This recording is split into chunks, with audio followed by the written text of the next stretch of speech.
वंदे मातरम, जय श्री राम। पिछली वीडियो में अपन ने विचार विमर्श किया था ग्रह, जो 8 ग्रह हैं उनके बारे में। प्लूटो को अगस्त सन 2006 में जो प्राग में खगोलीय संगठन की जो बैठक हुई थी उसमें ग्रह से बाहर निकाल दिया गया, बोना ग्रह बनाया गया। तो जो सूर्य के 8 ग्रह हैं उनके बारे में अपन आगे चर्चा करते हैं। पहला ग्रह है बुध।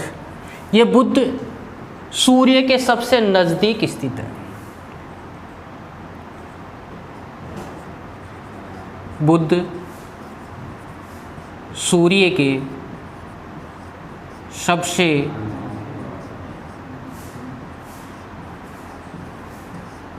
नज़दीक है।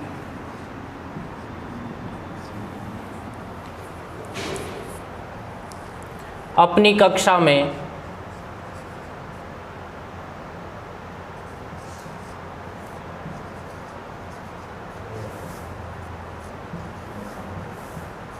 यह सूर्य के चारों ओर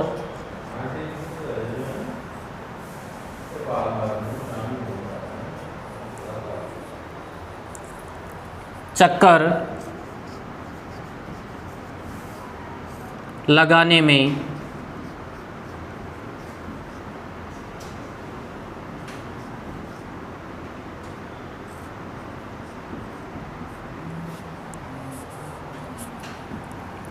केवल 88 दिन लगते हैं।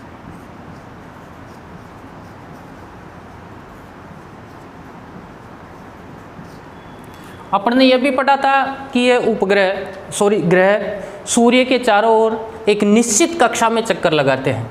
बुध जो ग्रह है वो सूर्य के सबसे नज़दीक स्थित है, सबसे पास में स्थित है, और अपनी कक्षा में यह सूर्य के चारों ओर चक्कर लगाने में केवल 88 दिन लेता है, यानी 88 दिन में सूर्य के चारों ओर चक्कर लगा लेता है। दूसरा ग्रह है शुक्र।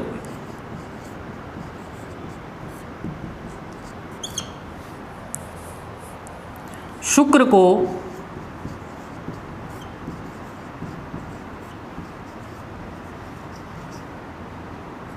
पृथ्वी का जुड़वा ग्रह माना जाता है।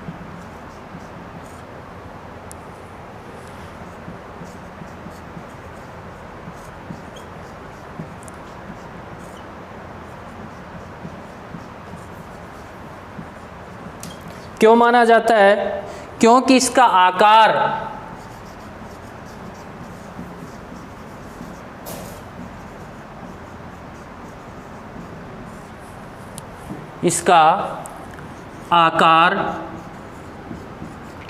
व आकृति पृथ्वी के समान है। पृथ्वी के समान ही है, इसलिए शुक्र ग्रह को पृथ्वी का जुड़वा ग्रह माना जाता है। आगे है तीसरे नंबर पे पृथ्वी, जिस पे मानव जाति का अस्तित्व है, जिस पे जीवन का अस्तित्व है। सूर्य से दूरी के हिसाब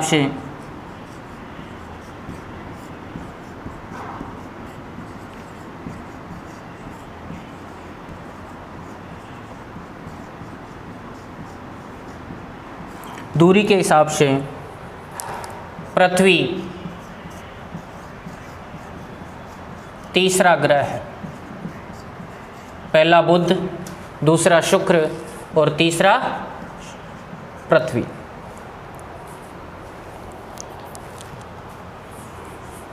जीवन के लिए अनुकूल,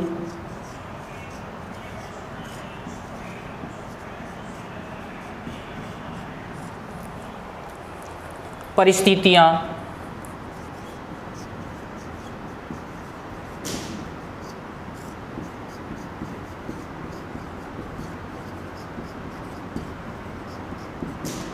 कहाँ पर है? सिर्फ पृथ्वी पर ही है। संभवतः परिस्थितियाँ केवल पृथ्वी ही पर पाई जाती है, पृथ्वी पर ही पाई जाती है।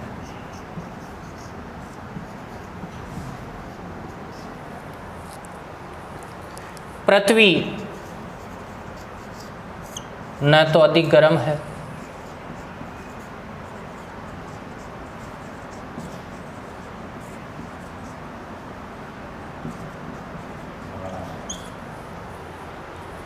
और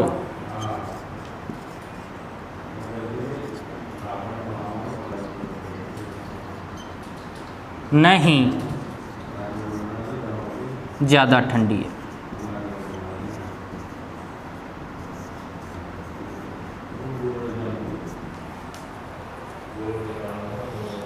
यहाँ पानी व हवा की उपस्थिति है।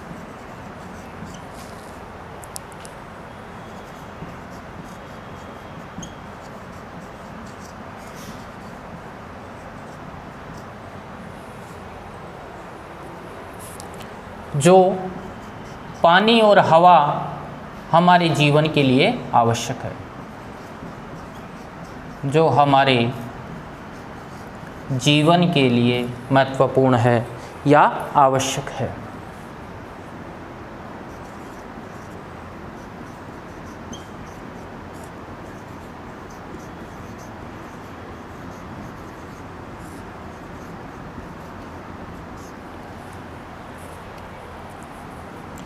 वायु में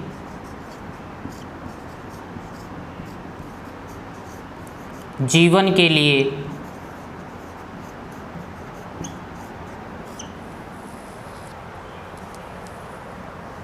आवश्यक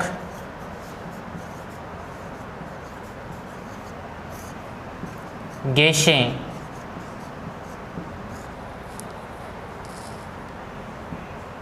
जैसे ऑक्सीजन,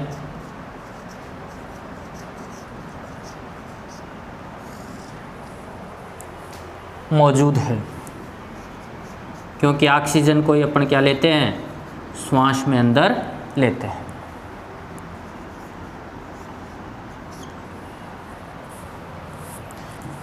इन्हीं कारणों से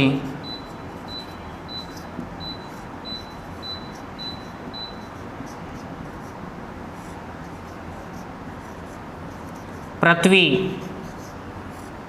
सौरमंडल का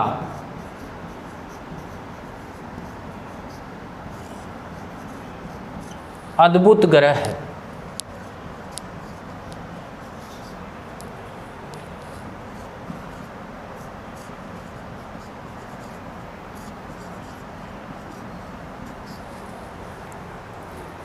दोबारा रिवीजन करते हैं। बुध सूर्य के सबसे नज़दीक ग्रह है। अपनी कक्षा में यह सूर्य के चारों ओर चक्कर लगाने में केवल 88 दिन लगाता है। यानी ये सूर्य के चारों ओर परिक्रमा करने में, सूर्य के चारों ओर अपनी कक्षा में घूमने में 88 दिन लेता है। यानी 88 दिन में सूर्य के चारों ओर एक परिक्रमा पूरी कर लेता है। दूसरा शुक्र ग्रह, यानी सूर्य के नज़दीक के हिसाब से पहला है बुध, दूसरा शुक्र। शुक्र को पृथ्वी का जुड़वा ग्रह माना जाता है। क्यों माना जाता है? क्योंकि ये आकार और आकृति में किसके समान है? अपनी पृथ्वी के ही समान है। इसलिए शुक्र को पृथ्वी का जुड़वा ग्रह या पृथ्वी की जुड़वा बहिन भी माना जाता है। तीसरा है पृथ्वी, जिस पर अपन रहते हैं, जहाँ पर जीवन संभव है। सूर्य से दूरी के हिसाब से पृथ्वी क्या है? तीसरा ग्रह है। जीवन के लिए अनुकूल परिस्थितियाँ कहाँ पर मिलती है? केवल पृथ्वी पर ही मिलती है। यानी सूर्य के जो 8 ग्रह हैं ना, उन 8 ग्रहों में केवल पृथ्वी पर ही जीवन पाया जाता है। अन्य जो 7 ग्रह हैं वहाँ पर कोई जीवन नहीं पाया जाता। यहाँ पर जीवन क्यों पाया जाता है? क्योंकि पृथ्वी न तो अधिक गर्म है और न ही ज़्यादा ठंडी है। अगर ज़्यादा गर्म होगी तो यहाँ पर जीवन संभव नहीं है, ज़्यादा ठंडी है तो भी जीवन संभव नहीं है। यहाँ पर पानी व हवा की उपस्थिति है। यानी यहाँ पर पीने के लिए पानी है और श्वास लेने के लिए क्या है, हवा है, जो हमारे जीवन के लिए आवश्यक है, क्योंकि अगर हवा नहीं होगी तो अपना जीवन जीना संभव नहीं है। वायु में जीवन के लिए आवश्यक गैसें जैसे ऑक्सीजन आदि मौजूद है और इन्हीं कारण से पृथ्वी को सौरमंडल का अद्भुत ग्रह माना जाता है। ये पृथ्वी सौरमंडल का, जो सौरमंडल में 8 ग्रह हैं, उन 8 ग्रहों में सबसे महत्वपूर्ण, सबसे अद्भुत, सबसे विशिष्ट ग्रह कौन सा है, अपनी पृथ्वी। आगे का टॉपिक है चंद्रमा।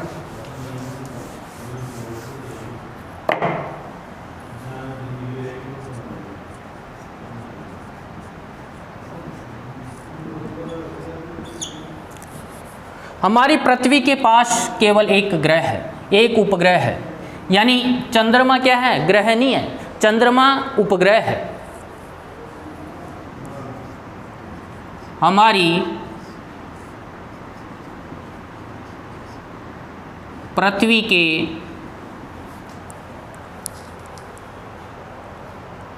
पास केवल एक ही उपग्रह है।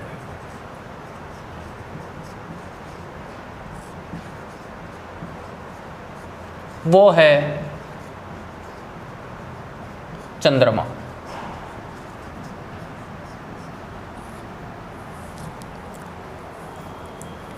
इसका व्यास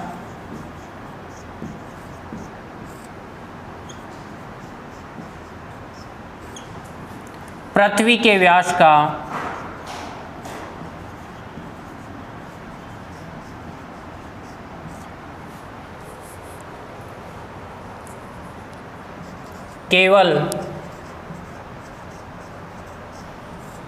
1/4 है।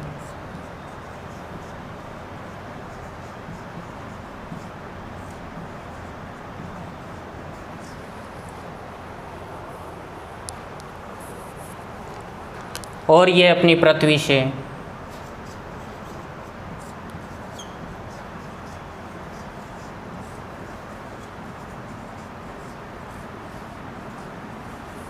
तीन 3,84,400 किलोमीटर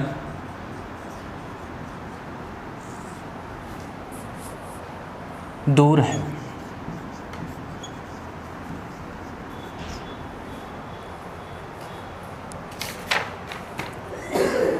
चंद्रमा पृथ्वी का एक चक्कर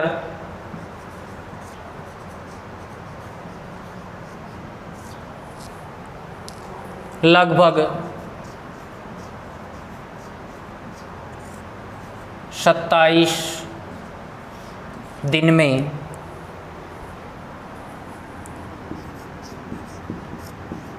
पूरा करता है।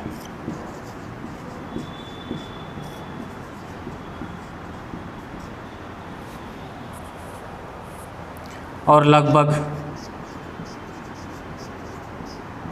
इतने ही समय में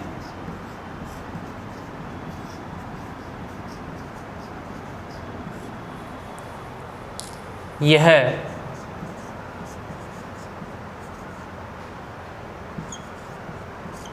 अपने अक्ष पर एक चक्कर भी पूरा कर लेता है।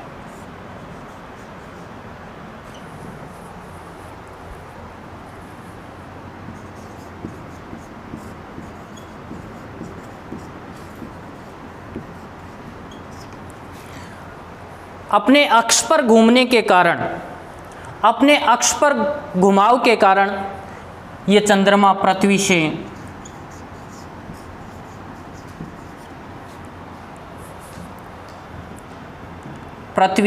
केवल चंद्रमा का एक ही भाग दिखाई देता है, एक ही भाग दिखाई देता है। क्यों दिखाई देता है? क्योंकि ये अपने अक्ष पर घुमाव के कारण अपने को केवल एक ही दिशा दिखाई देता है।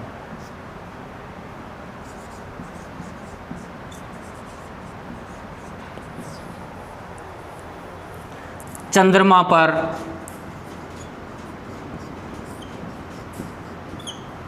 जीवन के लिए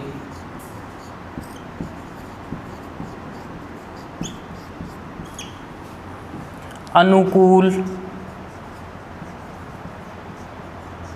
परिस्थितियां नहीं हैं।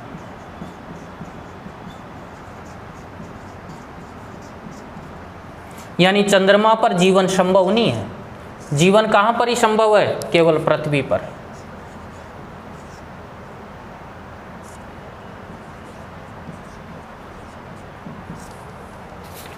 क्षुद्र ग्रह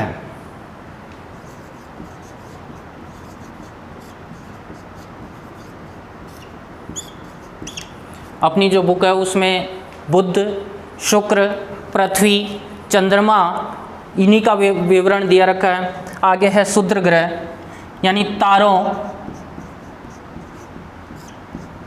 ग्रहों एवं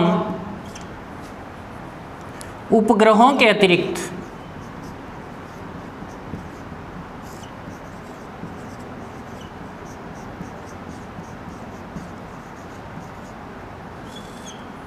तारे हो गए, ग्रह हो गए, उपग्रह हो गए, इनके अतिरिक्त असंख्य,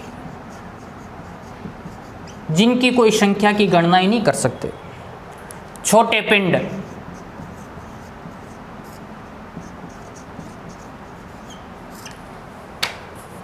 भी सूर्य के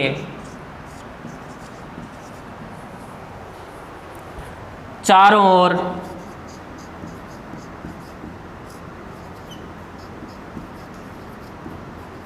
चक्कर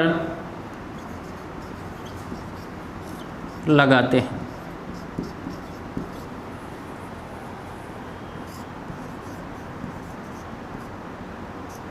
इन पिंडों को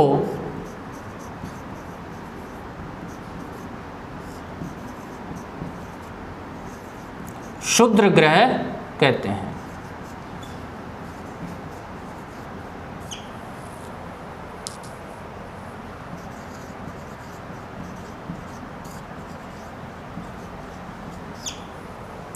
आगे है उल्का पिंड।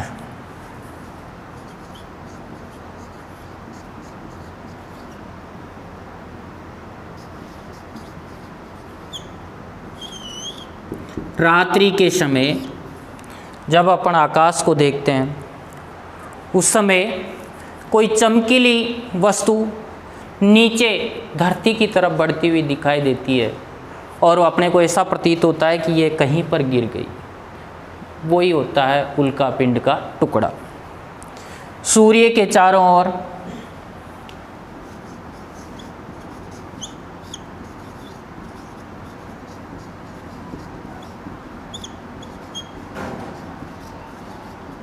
चक्कर लगाने वाले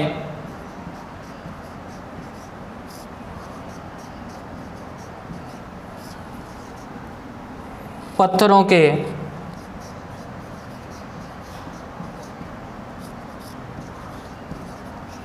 छोटे छोटे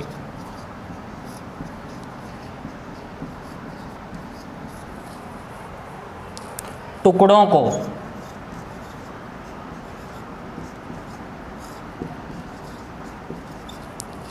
उल्का पिंड कहते हैं।